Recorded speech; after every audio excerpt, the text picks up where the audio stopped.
నమస్తే, ఎట్లున్నారు? ఈరోజు మనం పోయే ప్లేస్ ఏంటిదో తెలుసా? మేడారం పోతున్నాం, రండి చూద్దాం. వరంగల్ నుండి మేడారంకి ఒక 90 నుండి 95 కిలోమీటర్స్ దూరంలో ఉంటుంది. మేడారం పోయే రూట్లో ఫస్ట్ మనం దర్శించుకోవాల్సింది గట్టమ్మ తల్లిని. అందరూ అక్కడ కంపల్సరిగా ఆగి గట్టమ్మ తల్లిని దర్శించుకొని వెళ్తారు. హనంకొండ నుండి మేడారం పోయే రూట్లో వస్తుంది. ఇది హనంకొండ నుండి 60 కిలోమీటర్స్ దూరంలో ఉంటుంది గట్టమ్మ తల్లి దేవాలయం. ఈ గట్టమ్మ తల్లి దగ్గర ఆగి కొబ్బరికాయ కొట్టి సమ్మక్క సారక్క దర్శనానికి వెళ్తారు. గట్టమ్మ తల్లి దగ్గర మొక్కులు చెల్లించుకోవడం వల్ల మనం చేసే ప్రయాణం సకలంగా ఉంటుందని నమ్మకం. అలాగే గట్టమ్మ తల్లి దేవాలయంని గేట్వే ఆఫ్ మేడారం అని కూడా అంటారు. రండి, మనం కూడా గట్టమ్మ తల్లిని దర్శనం చేసుకుందాము, మన మొక్కుల్ని కూడా తీర్చుకుందాము.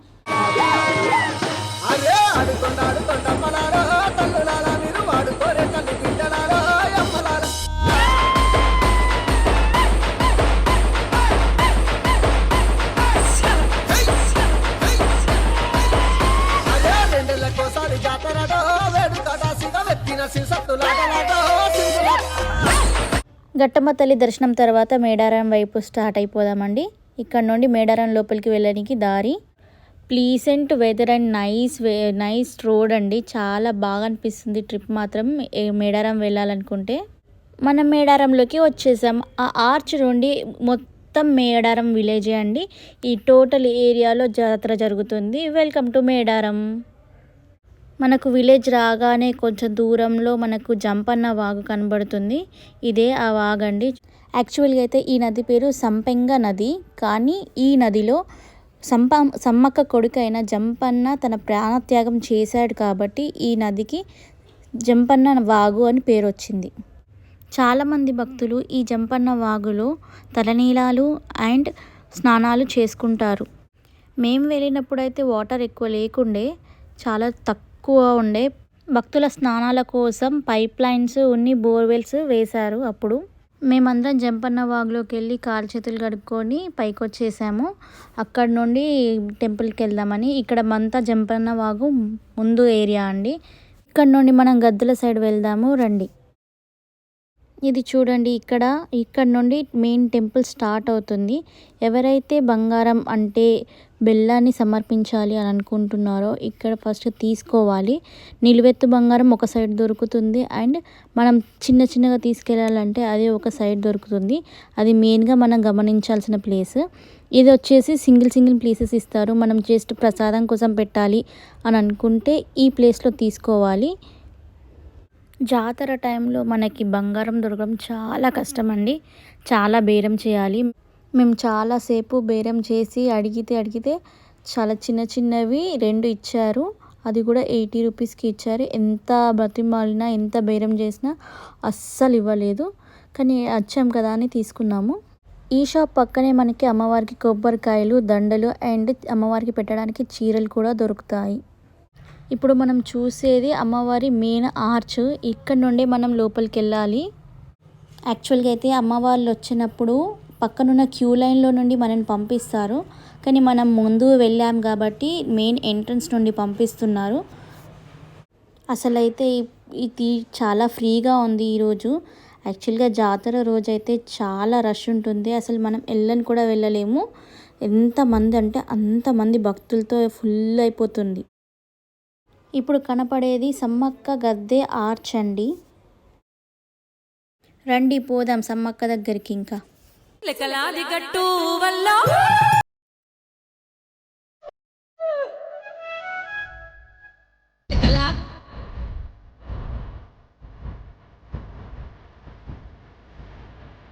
ఇప్పుడు మనం సమ్మక్క గద్దె దగ్గర ఉన్నామండి. ఇదే మెయిన్ సమ్మక్క గద్దె.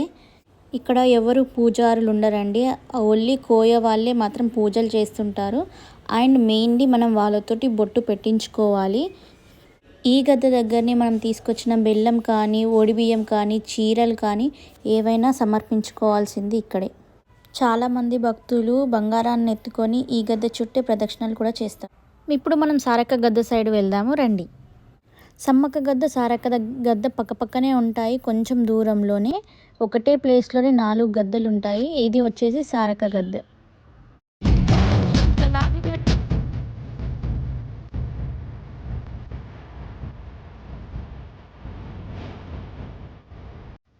సారక్క గద్ద దగ్గర మేము మొక్కులు తీర్చుకుంటున్నప్పుడు అక్కడున్న కోయ దొర మాకు మా ఆయనకి సత్కారాలు కూడా చేశారు.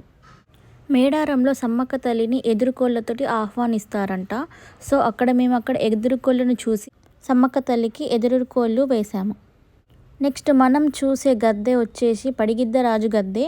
ఈయన సమ్మక్క హస్బెండ్. పడిగిద్దరాజు అప్పటి కోయళ్ళకి నాయకుడు. పడిగిద్దరాజు గద్దెని దర్శించుకొని బయటకు వచ్చిన తర్వాత కొంచెం ముందుకు మనకి ఇంకో గద్దె కనిపిస్తుంది. ఆ గద్దె వచ్చేసి గోవిందరాజు గారి గద్దె. గోవిందరాజు సమ్మక్కకు పగిడిద్దరాజుకు అల్లుడవుతాడు. అలా అన్ని గద్దెలను దర్శించుకొని మేము బయటకు వచ్చేసి కొంచెం షాపింగ్ చేసాము. అక్కడున్న షాప్స్ ఇవి. చిన్నప్పటి నుండి మా మమ్మీ మా పెద్దమ్మ మా వాళ్ళు ఒకే విషయం చెప్పేవాళ్ళు, ఎక్కడైనా టెంపుల్కి మనం వెళ్ళినప్పుడు అక్కడ ఏదైనా ఒకటి తీసుకోవాలి అని. అది కుంకుమ అయినా సరే గాజులైనా సరే కానీ తీసుకోవాలని చెప్పేవారు. అందుకే ఆ స్టాప్ దగ్గర ఆగి మేము బ్యాంగిల్స్ తీసుకున్నాం. నేను మా వదిన మా అక్క అందరం కలిసి బ్యాంగిల్స్ తీసుకున్నాము. మా షాపింగ్ అయిపోయాక మేమందరం కలిసి మేము ఎక్కడ వంట చేసుకోవాలో అన్నది ఒక ప్లేస్ వెతుక్కున్నాము. అండ్ ఆ ప్లేస్లో మేము అరేంజ్ కూడా చేసుకున్నాం. మేము వంట చేసుకోవడానికి మాకు మంచి ప్లేస్ దొరికింది. చాలా స్పేషియస్గా ఉంది. పక్కనే బోర్వెల్ కూడా ఉంది. సో వాటర్కి ఎలాంటి బాధ లేదు. మీకెంతమందికి ఇష్టమో ఇలా వనభోజనానికి వెళ్ళడం అంటే కమెంట్ చేయండి. అక్కడ ఫుడ్ అంతా మా మమ్మీ ప్రిపేర్ చేసింది. మా మమ్మీకి మా అన్నయ్య అండ్ మా హస్బెండ్ వాళ్ళు హెల్ప్ చేశారు. నేను మా సిస్టర్స్ మా వదిన అందరం కలిసి కూరగాయలు కట్ చేసాం తప్పించి ఇంకేమీ చేయలేదు. ఇక్కడ మా మమ్మీ అన్ని మసాలాలు వేస్తుంటే మా అన్నయ్య చికెన్కి మంచిగా మసాజ్ చేస్తున్నాడు చూడండి. ఒక్కటి మాత్రం నిజం అబ్బా, ఎవరికైనా అన్నయ్యలు ఉన్నారనుకోండి ఇంకా మనం చెల్లెళ్ళం అసలు పనే చేయనవసరం లేదు. ఓన్లీ చిన్న చిన్న పనులు చేసే చాలు, మిగతాంతా వాళ్ళే మనకు చేసి పెడతారు. వి లవ్ అన్నయ్యాస్. మేమందరం కొంచెం అలా ఇలా టైంపాస్ చేసేసరికి మా మమ్మీ ఫుడ్ చేయడం స్టార్ట్ చేసేసింది. చూడండి, ఫస్ట్ ఏమో చికెన్ కర్రీ చేస్తుంది. మీరు ఎప్పుడైనా వనభోజనాల్లో చికెన్ వండుకున్నారా? అది కూడా కట్టెల మీద ఎవరైనా చేసుంటే ఒక కమెంట్ చేయండి. మా మమ్మీ చికెన్తో పాటు రైస్ కూడా వేసేసిందండోయ్.